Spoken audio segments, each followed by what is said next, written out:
2025년 7월 4일 새벽을 여는 말씀은 시편 32편의 말씀입니다. 그 가운데 5절부터 7절까지 봉독하여 드리겠습니다. 내가 이르기를 내 허물을 여호와께 자복하리라 하고 주께 내 죄를 아뢰고 내 죄악을 숨기지 아니하였더니 곧 주께서 내 죄악을 사하셨나이다. 이로 말미암아 모든 경건한 자는 주를 만날 기회를 얻어서 주께 기도할지라. 진실로 홍수가 범람할지라도 그에게 미치지 못하리이다. 주는 나의 은신처이오니 환난에서 나를 보호하시고 구원의 노래로 나를 두루시리이다. 아멘. 시편은 복 있는 사람이라는 말씀으로 시작을 합니다. 시편 1편에서 복 있는 사람이 어떤 사람이었습니까? 돈이 많은 사람, 소유가 많은 사람이 아니라 하나님의 말씀 안에 거하는 사람이었습니다. 시편 32편도 복 있는 사람에 대한 말씀입니다. 1절과 2절입니다. 허물의 사함을 받고 자신의 죄가 가려진 자는 복이 있도다. 마음에 간사함이 없고 여호와께 정죄를 당하지 아니하는 자는 복이 있도다. 아멘. 어떠한 사람이 복이 있다고 말씀합니까? 허물의 사함을 받고 자신의 죄가 가려진 자, 여호와께 정죄를 당하지 아니하는 자가 복이 있다고 말씀하고 있습니다. 인간의 가장 큰 고뇌는 죄의 문제입니다. 프로이드와 같은 심리학자가 말한 무의식의 문제라든지 요즘 많은 사람들에게서 나타나는 신경증의 문제, 모두 따지고 보면 표현과 해석만 다를 뿐 결국 죄의 문제입니다. 죄의 문제인 것을 알지 못하니 알 수 없는 불안이나 신경쇠약에 걸리기도 합니다. 이런 정신적인 문제는 육신에도 영향을 끼쳐서 이유 없이 몸이 아프기도 합니다. 병원에서는 이유 없이 아플 때 내리는 진단명이 신경성입니다. 아픈 이유를 모르겠다는 것입니다. 3절과 4절입니다. 내가 입을 열지 아니할 때에 종일 시름함으로 내 뼈가 쇠하였도다. 주의 손이 주야로 나를 누르시오니 내 진액이 빠져서 여름 가뭄에 마름같이 되었나이다. 아멘. 다윗도 죄의 문제가 해결되지 않았을 때 뼈가 쇠하고 진액이 빠져서 여름 가뭄과 같이 되었다고 말씀하고 있습니다. 결국 인간의 모든 문제를 해결할 수 있는 유일한 방법은 죄의 문제를 해결하는 것입니다. 그래서 오늘 말씀은 죄가 사함받은 자, 즉 죄의 문제가 해결된 자가 복이 있다고 말씀하고 있습니다. 하나님께서 우리를 부르신 이유가 무엇입니까? 죄의 문제를 해결하기 위해서입니다. 성경은 피의 이야기로 가득 차 있습니다. 구약에서 짐승의 생명을 취하며 짐승의 피를 통하여 속죄 의식을 행하였고 신약에서는 예수님의 피로 우리를 속죄하셨습니다. 죄의 해결에 대한 이야기입니다. 우리의 죄는 예수님의 십자가로 모두 해결이 됩니다. 다만 우리가 할 일이 하나 있습니다. 5절입니다. 내가 이르기를 내 허물을 여호와께 자복하리라 하고 주께 내 죄를 아뢰고 내 죄악을 숨기지 아니하였더니 곧 주께서 내 죄악을 사하셨나이다. 아멘. 하나님 앞에 자복하는 것입니다. 다윗은 하나님께 인정받은 사람입니다. 하나님께서 다윗을 향하여 내 마음에 합한 자라고 말씀하셨고 유다의 열왕들 중에서 잘하는 사람이 나타나면 다윗의 길을 따랐다라고 말씀하기도 하셨습니다. 그런데 다윗은 완전한 사람이 아니었습니다. 다윗도 죄를 짓고 실수도 여러 번 하였습니다. 특히 이 밧세바 사건은 성경에 나오는 여러 사람들의 죄 가운데에도 아주 악질적인 죄였습니다. 그럼에도 하나님께서는 다윗을 인정하셨습니다. 그 이유가 바로 하나님 앞에 자복 때문입니다. 다윗은 자신의 죄악을 숨기지 않고 모두 자복할 때 하나님께서 자신의 죄악을 사하셨다고 고백하고 있습니다. 하나님은 항상 우리를 용서할 준비를 하고 계십니다. 예수님의 십자가는 이미 우리를 용서하셨음을 뜻합니다. 다만 우리가 그 용서 안으로 들어오느냐 들어오지 않느냐의 차이입니다. 6절과 7절입니다. 이로 말미암아 모든 경건한 자는 주를 만날 기회를 얻어서 주께 기도할지라. 진실로 홍수가 범람할지라도 그에게 미치지 못하리이다.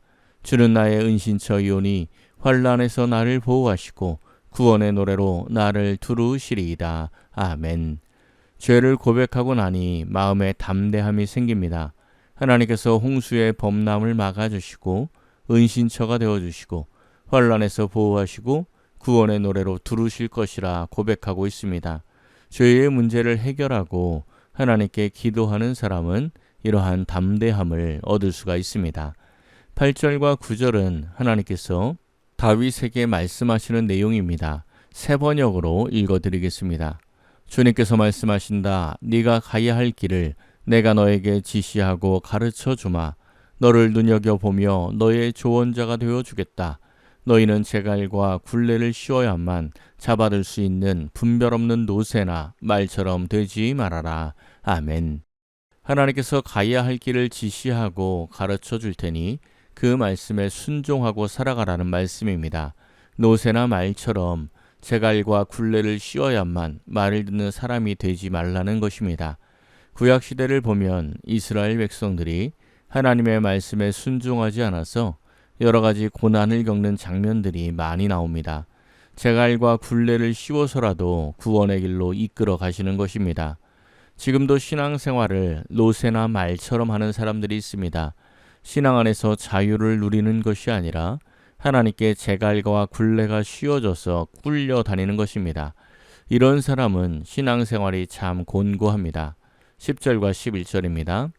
악인에게는 많은 슬픔이 있으나 여호와를 신뢰하는 자에게는 인자하심이 두루리로다. 너희 의인들아 여호와를 기뻐하며 즐거워할지어다. 마음이 정직한 너희들아 다 즐거이 외칠지어다. 아멘. 악인에게는 슬픔이 있으나 여호와를 신뢰하는 자에게는 하나님의 사랑이 두르게 됩니다. 그러니 의인, 즉 죄의 사함을 받은 자, 회개한 자는 하나님을 기뻐하며 즐거워하라고 말씀하고 있습니다. 우리는 예수님의 십자가로 의인이 된 사람들입니다. 그것을 알고 믿는다면 하나님을 기뻐하고 즐거워하며 살아가야 마땅합니다. 창세기 마지막 50장을 보면 야곱의 장례를 마치고 요셉의 형들이 요셉에게 찾아오는 장면이 나옵니다. 요셉의 형들은 살려달라는 요셉을 노예로 팔아버린 죄가 있기 때문에 마음이 불안했습니다. 아버지 야곱이 있을 때는 괜찮았지만 야곱이 죽었으니 요셉이 복수할지도 모른다고 생각한 것입니다. 그래서 아버지가 용서하라고 그랬다고 사람을 보내서 말을 전하고 나중에는 직접 찾아와서 우리가 당신의 종입니다 하고 무릎을 꿇습니다. 그때 요셉이 어떻게 합니까? 형들에게 복수할 날만 기다렸다고 말합니까? 그렇지 않습니다. 요셉이 답답하고 불쌍한 마음에 웁니다. 이미 오래전에 용서했는데 이들은 용서를 믿지 못해 지금까지 불안하게 살아온 것입니다. 이미 동생의 용서를 받았고 애굽에 와서 땅까지 받고 잘 살고 있는데 죄의 문제가 해결이 안 되어 있으니 마음 한켠에는 언제 복수를 당할까 늘 두려움 가운데 살고 있었던 것입니다. 예수님의 십자가 보혈을 믿는다면서 요셉의 형들 같은 사람이 있습니다. 어려움을 만날 때 죄의 문제가 해결되지 않은 사람은 무슨 죄 때문인가 하고 두렵고 불안합니다. 죄의 문제가 해결된 사람은 하나님께서 연단하심으로 어떤 길로 이끄시려고 할까 하는 기대감이 있습니다. 죄의 문제가 해결되지 않으면 똑같이 신앙생활을 해도 신앙에 자유가 없습니다. 우리는 오늘 본문 1절과 2절 말씀대로 이미 허물의 사함을 받고 죄가 가려진 사람입니다. 예수님을 믿음으로 정죄를 당하지 않은 사람들입니다. 복이 있는 사람이라는 것입니다. 이 새벽 기도하는 성도님들은 이미 내가 복을 받은 자라는 것을 믿고 죄의 자복과 함께 하나님 앞에 담대히 나아가서 참된 기쁨과 평안을 누리시기를 예수님의 이름으로 간절히 축원합니다. 기도하겠습니다. 사랑의 하나님 감사합니다. 오늘도 말씀과 기도로 하루를 시작하게 하시니 감사드립니다. 죄 가운데 불안과 두려움 속에 살아가는 인생들 중에 우리를 불러주시고 주의 십자가 보혈로 우리의 죄를 사하여 주신 은혜에 감사드립니다.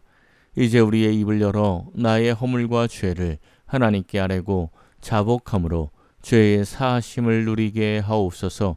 하나님께서 나의 은신처가 되어주시고 환난에서도 보호하여 주심을 기억하며 하나님께서 가르쳐 주시는 길을 순종함으로 나아가는 우리 모두가 되게 하옵소서. 새벽마다 기도하는 성도들을 축복하사 손이 수고한 대로 먹게 하시고 하나님과 동행하며 형통한 길을 걷게 하옵소서. 모든 것을 감사드리며 우리 주 예수 그리스도의 이름으로 기도하옵나이다. 아멘. 오늘 말씀을 생각하고 하루를 결단하며 깊은 기도의 자리로 나아가겠습니다.